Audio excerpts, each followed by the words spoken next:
Halo warga Jakarta, saya Robi Cahyadi, Berita Jakarta hari ini 6 Mei 2025 menghadirkan berita pilihan dan informasi terbaru untuk Anda.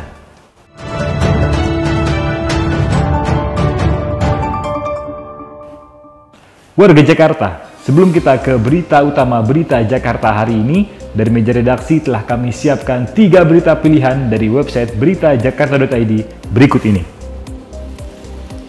Informasi pertama, Dinas Pendidikan DKI Jakarta menerbitkan surat edaran yang menegaskan bahwa kegiatan wisuda tidak wajib bagi sekolah.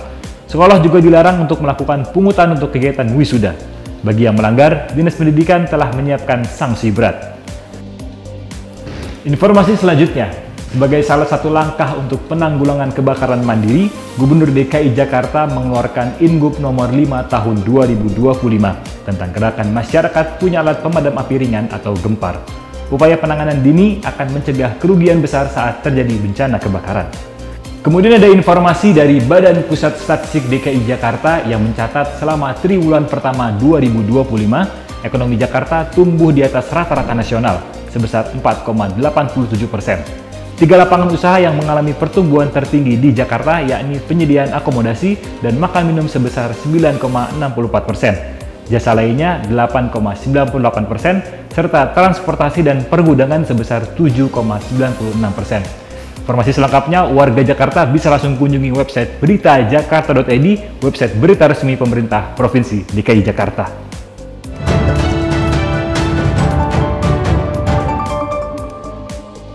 Kita beralih ke berita pertama, Berita Jakarta hari ini. Gubernur DKI Jakarta, Pramono Anung akan membangun taman anak-anak berkonsep daycare bagi keluarga tidak mampu di setiap kecamatan di seluruh wilayah Jakarta. Kebijakan ini merupakan langkah nyata pemerintah Provinsi DKI Jakarta dalam mengentaskan kemiskinan di Jakarta melalui pemenuhan hak anak-anak prasejahtera. Gubernur DKI Jakarta Pramono Anung meresmikan Taman Anak Sejahtera Arutula di Kebon Bawang, Jakarta Utara. Ini menjadi bagian dari program 100 hari kerja cepat dari Pramono dan wakilnya Rano Karno. Menurut Pramono, untuk tahap pertama tengah disiapkan 3 taman anak sejahtera dan secara bertahap ditargetkan bisa terbangun 44 taman anak sejahtera yang tersebar di setiap kecamatan Provinsi DKI Jakarta. Sekarang ini kita sudah mempersiapkan ada 3 taman anak sejahtera. Dan nantinya saya sudah meminta kepada Kepala Dinas Kesehatan, mudah-mudahan di setiap kecamatan ada 1 taman anak sejahtera. Program kolaborasi Pemprov DKI Jakarta, Basnas Basis Jakarta, dan CSR BUMD Jakarta ini akan mengasuh anak-anak dengan memberikan pendidikan dasar serta pemenuhan gizi melalui pemberian makan dan minum gratis. Pramono berharap dengan adanya Taman Anak Sejahtera bisa membantu keluarga prasejahtera untuk meningkatkan taraf ekonomi keluarganya. Terlebih di jenjang SD, SMP, dan SMA, Pemprov DKI Jakarta telah memiliki program Kartu Jakarta Pintar atau KJP+. Tim Berita Jakarta melaporkan. Kita beralih ke berita selanjutnya. Pemerintah Provinsi DKI Jakarta tengah mengkaji rencana penawaran umum perdana saham atau IPO Perimda Pamjaya. Gubernur DKI Jakarta Pramono Anung menyatakan rencana IPO Perumda Pamjaya sebagai salah satu opsi upaya peningkatan cakupan layanan kepada masyarakat. Namun karena air merupakan kebutuhan dasar masyarakat, keputusan yang diambil harus melalui kajian mendalam. Kita lagi kaji yang mendalam karena apapun air ini kan berbeda. Air bukan apapun harus benar-benar untuk kebutuhan masyarakat dan kita nggak mau sampai salah dalam persoalan itu, sehingga dengan demikian dalam memutuskan apakah IPO atau strategic partner kita putuskan nanti. Menurut perhitungan awal, jika IPO dilakukan dengan melepas 20% saham, Pamjaya berpeluang mendapatkan dana sebesar 6 hingga 8 triliun rupiah. Saat ini Pamjaya baru mampu memenuhi kebutuhan air bersih sekitar 70% warga Jakarta. Pemprov menargetkan cakupan layanan meningkat menjadi 100% pada tahun 2029. Peningkatan ini dinilai akan memperluas basis pelanggan dan membuka potensi permodalan baru di masa depan. Tim Berita Jakarta melaporkan.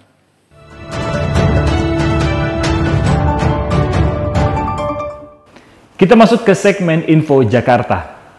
Kali ini ada Bang Jaki yang akan memberikan informasi terkait syarat dan langkah-langkah bagi warga yang ingin mendapatkan bantuan untuk menebus atau pemutihan ijazah.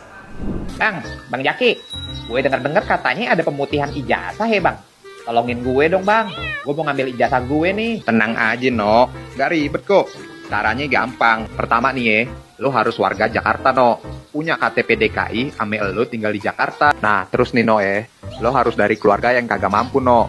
Lo harus terdaftar di DTKS atau kagak nih lo punya surat keterangan kagak mampu dari kelurahan no. Lo juga kagak boleh tuh kerja formal. Nah kalau lo penerima KJP Plus, harus ada tuh surat keterangan dari sekolah no, yang bilang kalau dana bantuan SPP lo udah dipakai nih buat nutupin tunggakan. Nah yang terakhir nih no, lo harus buat surat pernyataan tanggung jawab mutlak atau SPTJM yang isinya ngaku kalau semua data itu bener. Habis itu pengajuan lo nih lo bawa dah nih ke suku dinas pendidikan kota atau kagak kabupaten sesuai domisili sekolah no. Kalian dah tuh lo lampirin juga nih surat permohonan resmi buat kepala suku dinas. Oke nih Bang.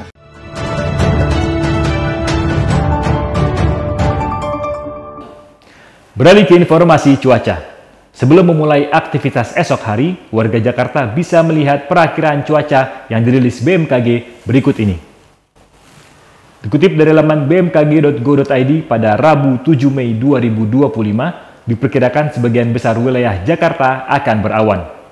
Wilayah yang diperkirakan berawan yakni Jakarta Pusat, Jakarta Utara, Jakarta Selatan, Jakarta Barat, dan Kepulauan Seribu. Sementara Jakarta Timur diperkirakan diguyur hujan ringan.